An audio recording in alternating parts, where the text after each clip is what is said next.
Throughout my journey, cooking has been at the core of it all.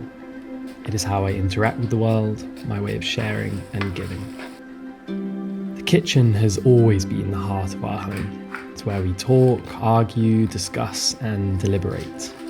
Home to dogs, sickly chickens, endless washing and drying by the stove, goats that need bottle feeding and wet lambs in need of warmth.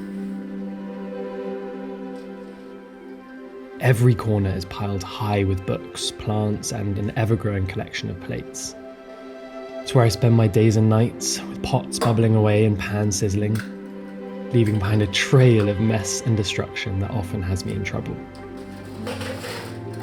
But is there a better way to show your love for someone? The simple act of bringing a steaming pot to the table that you poured your heart into. Bowls passed around, bread torn and buttered. The collective pleasure after that first mouthful and the hum of conversation spurred on by good, simple food. Just make their own.